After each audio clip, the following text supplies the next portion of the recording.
भगवते वासुदेवाय नारायणं नमस्कृत्य नरं चैव नरोत्तमं देवीं सरस्वतीं व्यासं ततो जयमुदीरये नष्टप्रायेषु भद्रेषु नित्यं भागवत सेवया भगवती उत्तम श्लोके भक्तिर्भवति नैष्टिकी. So continuing with our discussion on Srimad Bhagavatam, first canto, 13th chapter, Dhritarashtra quits home, text number 54 onwards. जितासनो जित्श्वासा प्रत्याहृत षड इंद्रियः हरिभावनया ध्वस्त रजः सत्व तमो मलः. One who has controlled the sitting postures, the yogic asanas, and the breathing process can turn the senses towards the absolute personality of Godhead, and thus become immune to the contaminations of the modes of material nature, namely mundane goodness, passion, and ignorance. So, this incidentally, we also studied in chapter 6 of Bhagavad Gita about the yogic process. If one controls it, if one controls the sitting posture, controls the breathing process, and controls the senses, he can turn the senses towards absolute personality of Godhead, and then he can reach even beyond the mode of goodness.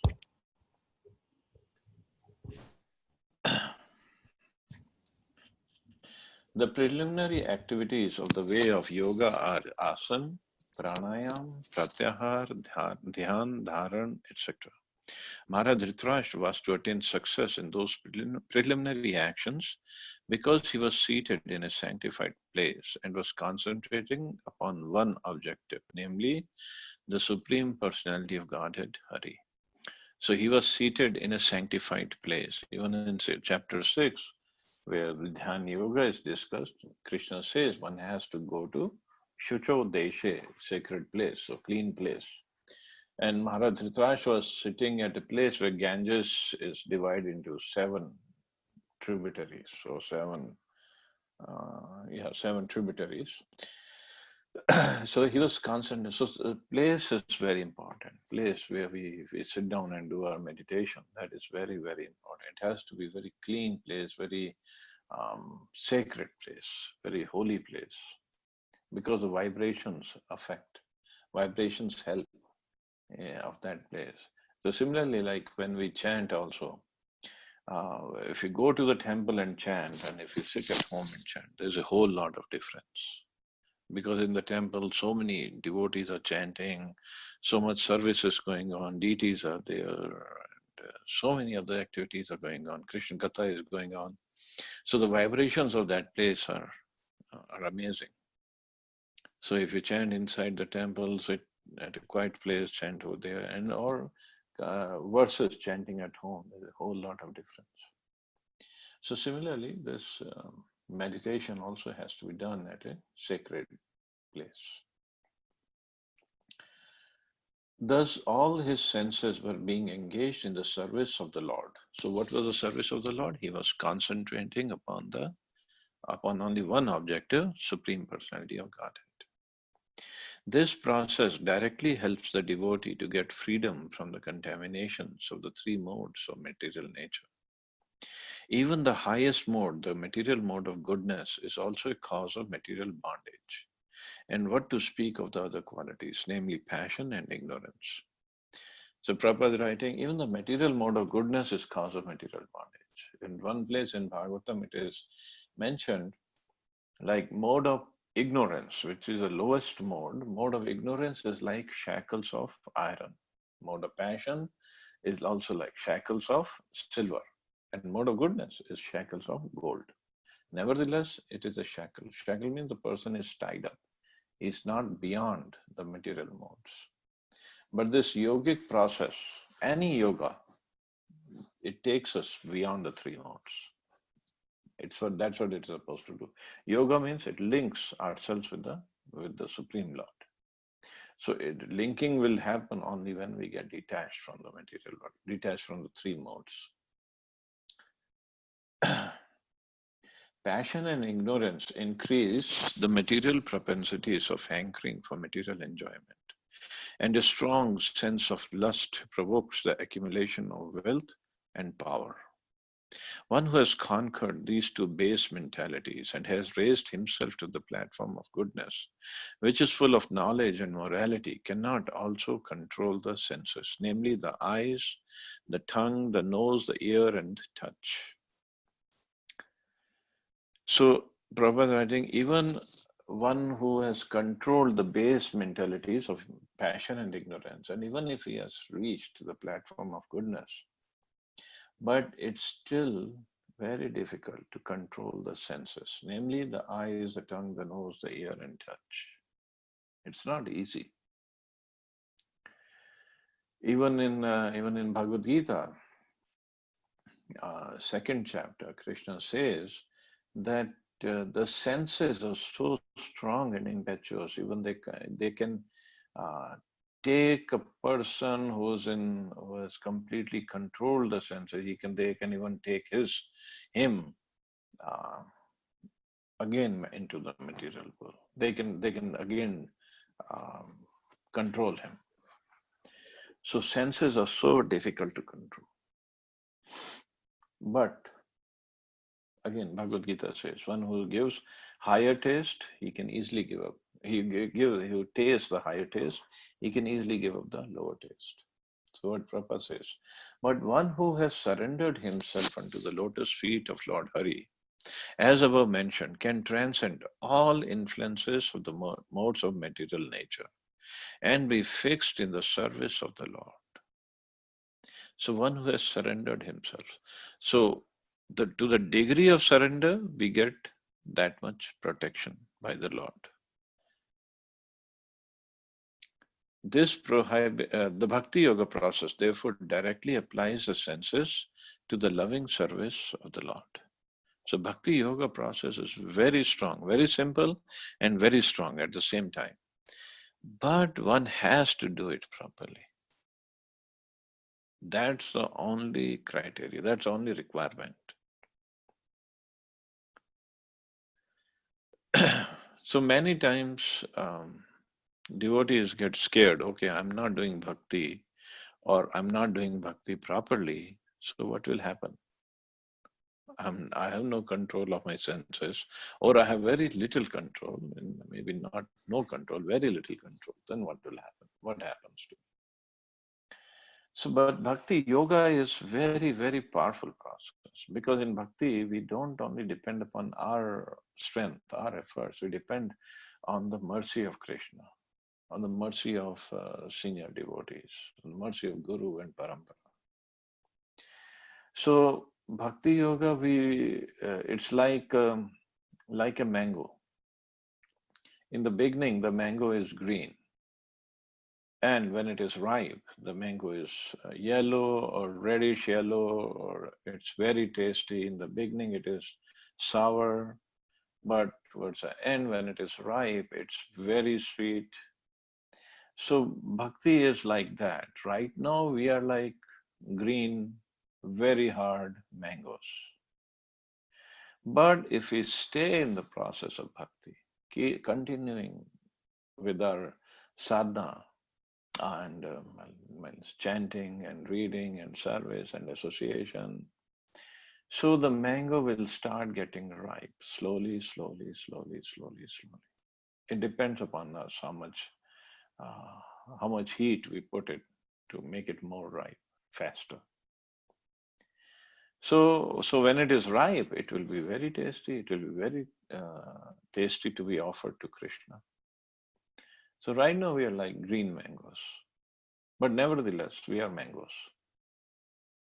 So like, I mean, even if we are not ripe, we are not sweet, we are not juicy, still Krishna can make some achar out of us or chutney out of us, out of the green mango, and he still can relish it.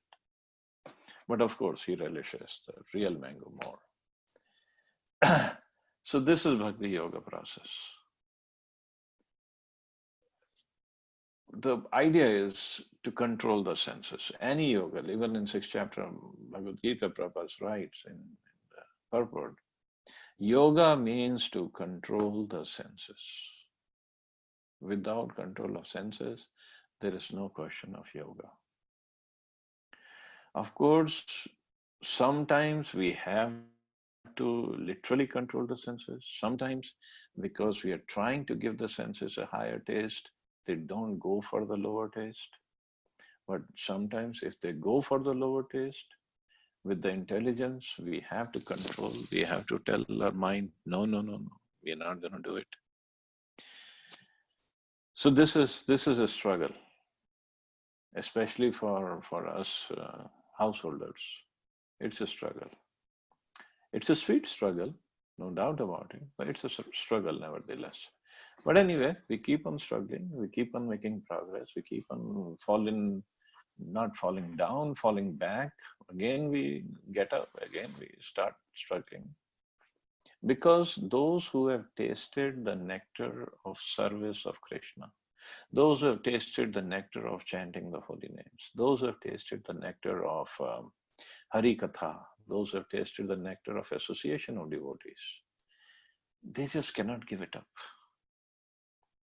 They won't be able to give it up. So this is the sweetness of Bhakti Yoga. So senses are very strong, very hard to control, especially the mind.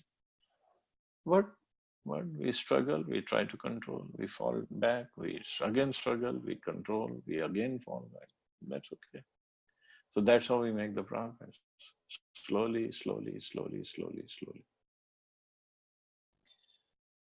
The process of turning the senses from material attachment to that loving transcendental service of the Lord is called pratyahar. And the very process is called pranayam, ultimately ending in samadhi or absorption in pleasing the Supreme Lord Hari by all means. So this is what Dhritarashtra also. Dhritarashtra wasn't performing bhakti yoga, but he was performing this sitting postures, and so the idea was to completely absorb himself in the Supreme Lord. But it's funny, no, that Krishna was there in Hastinapur, and with the Dhritarashtra, he had come to see Dhritarashtra so many times, come to meet Duryodhan. But that time Dhritarashtra, because of his association or because of his um, desires, wrong material desires, even though Krishna himself was there, he could not concentrate his mind upon Krishna with the right mood. And now he's gotten more old. He lost all his sons. So Krishna has made his situation like that. Now he got frustrated. He's got desperate. And moreover, Vidurji came and he chastised Dhritarashtra. And basically Vidurji told him, you're living like a dog. Living like a dog eating the remnants of food given to you by Bhima. So that really triggered. And then he went to um, Gangotri, and there he performed his tapasya.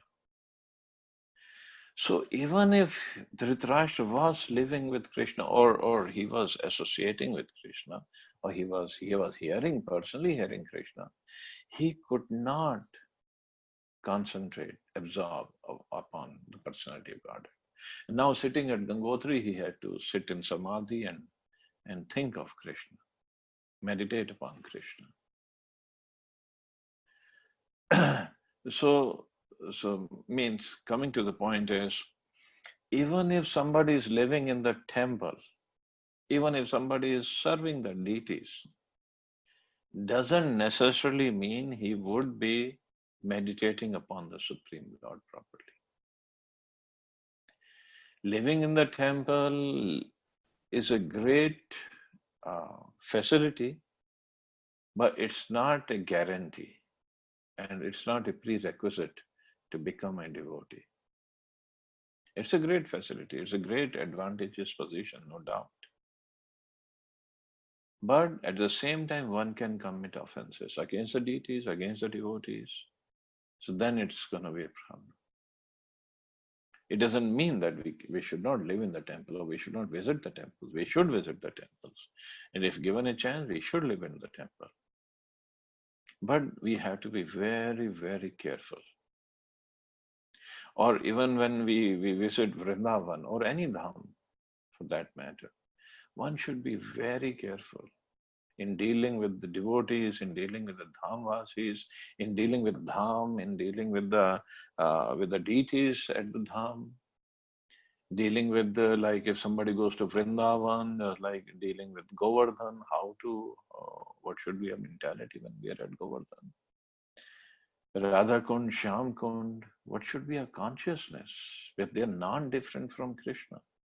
Like Radha Kund, water of Radha Kund is personification of Srimati Radharani's love for Krishna. So how careful, how respectful we should be towards the dham and towards the paraphernalia in the dham, towards the devotees, towards residents of dham. Very, very careful in dealing with them. And then especially when we are there, we should get a batteries charged. Yes, I'm in the dham. I need to get my battery charged so that when I go back to my city, my town, my home, I should be able to have some wonderful remembrances or memories of this place so I can concentrate better in my services. Visiting dham, visiting temple, we should go in that mode. and understanding that just because I'm in dham doesn't mean I would be able to concentrate on the name of Krishna or on the activities of Krishna or on the form of Krishna. One should because it's a very great opportunity. But at least we should try at home. At home, when we are there, it's all comfortable situation. It's a familiar place. It's not a new place for us. At home, we should try more severely to be attentive. So other places we go, we should get our batteries charged. And then when we come back, we should try to be more serious, more sincere, more serious. But this association of devotees, association of dham, it's very important, no doubt. But we have to take it in the right spirit. Then we can make progress very fast. Just like Dhritarashtra, finally he took the words of Vidurji seriously. Throughout his life, he did not take Vidurji seriously, but now he took, and now look at kind of austerities he's performing. Text 55. Vijnanatmani samyojya kshetragye pravilaptam brahmani atmanam adhare ghatambaram ivambare. Dhritarashtra will have to amalgamate his pure identity with intelligence and then merge into the Supreme Being. With knowledge of his qualitative oneness as a living entity with the Supreme Brahman. Being freed from the blocked sky, he will have to rise to the spiritual sky.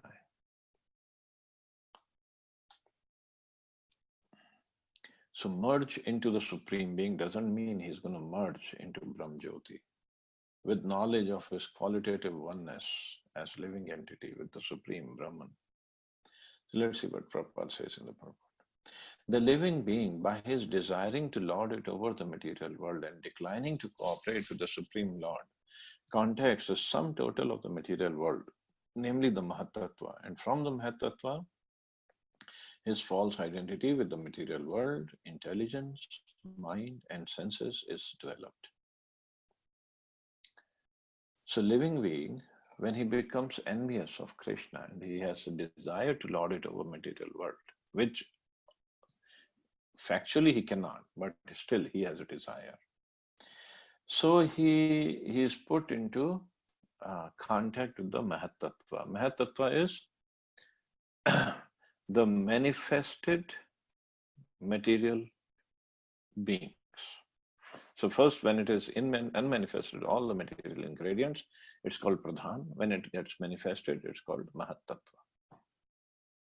And when he comes in contact with Mahatattva, Mahatattva means all the material ingredients, like three modes of material nature, Kal, senses, um, and the five or eight ingredients: earth, water, fire, air, ether, mind, intelligence, false ego. So all these together, they're called Mahatattva. When the living entity comes in contact with Mahatattva, the living entity is spiritual, Mahatattva is material, then he develops this material body. First subtle body and then the gross body. This covers his pure spiritual identity. By the yogic process, when his pure identity is realized in self-realization. Pure identity is, I am a spirit soul. I am servant of Krishna and I have to serve Krishna. One has to revert to the original position by amalgamating the five gross elements and the subtle elements, mind and intelligence, into the Mahatattva again. Means he gives up his material body and material ingredients, they get amalgamated, they get mixed up with the Mahatattva again. And this pure soul remains as it is, and then that soul goes back. Thus, getting freed from the clutches of the Mahatattva, he has to merge in the existence of the Super Soul. In other words, he has to realize that qualitatively he is non-different from the Super Soul. And thus he transcends the material sky by his pure identical intelligence and thus becomes engaged in the transcendental loving service of the Lord. See, Prabhupada is writing here differently because it's the right thing that happens. One cannot merge in Brahm Jyoti, or one cannot merge in Brahm Jyoti, or one cannot remain in Brahm Jyoti forever either. So that's not eternal position.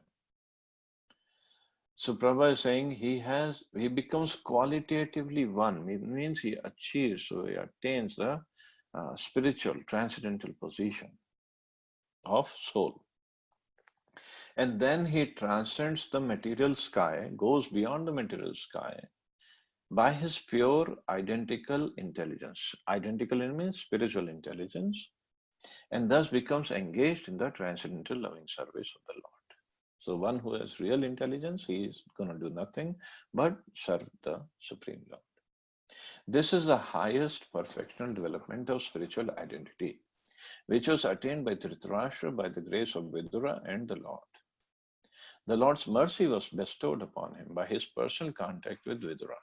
And when he was actually practicing the instructions of Vidura, the Lord helped him to attain the highest perfectional stage. So when he was actually practicing the instructions of Vidura, so Dhritarashtra had an opportunity of following the instructions of Vidura when he was still the king, his sons were still alive, but he didn't take his instructions seriously at that time. So Krishna also didn't help. Here Krishna helped him because Dhritarashtra was following the instructions of Vidura. So very, very important for us to understand. We cannot approach Krishna directly. We cannot, like we sing, no? People like to sing, oh Radhe Radhe, Shyam Milade, and all those songs, which are good, very sentimentally or emotionally, they're very good, but philosophically, they're not. Radharani is not our servant who's going to take us to Shyam. No way. By Radharani's mercy, yes, we can meet Shyam. We can meet Krishna. But why would Radharani give her mercy to us? Only when she sees we are trying to follow the instructions of our Guru. Then she will give the mercy. So even Krishna here, he didn't give the mercy to Dhritarashtra earlier. Now when Dhritarashtra is trying to follow the instructions of Vidura, Krishna's mercy was there. A pure devotee of the Lord does not live on any planet of the material sky, nor does he feel any contact with material elements. His so-called material body does not exist, being surcharged with the spiritual current of the Lord's identical interest. And thus he is permanently freed from all contaminations of the sum total of the Mahat Tattva. So his so-called material body does not exist because Prabhupada has given the example of iron rod in fire. When the iron rod is kept in fire for a long time, the iron rod, the part of iron rod that is in fire, it's non-different from fire. Although it might look like iron rod, but it's non-different from fire.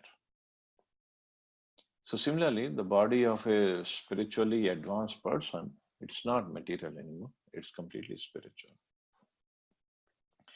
He is always in the spiritual sky, which he attains by being transcendental to the sevenfold material covering by the effect of his devotion service. The conditioned souls are within the coverings, whereas the liberated soul is far beyond the cover. So what is sevenfold material covering is, if we consider this this body, or the first how do you put it?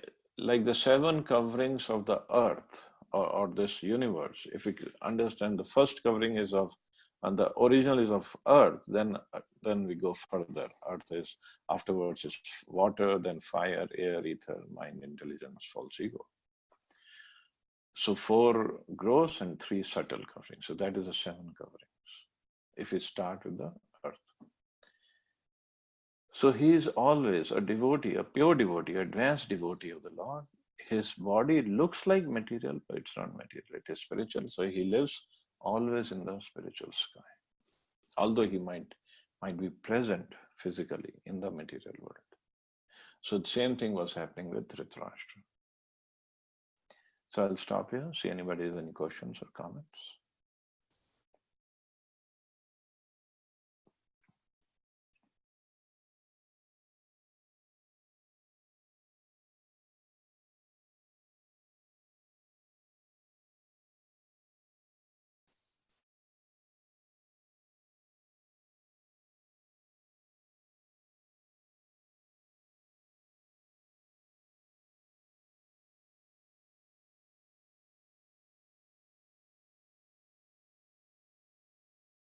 Wow, no questions or no comments.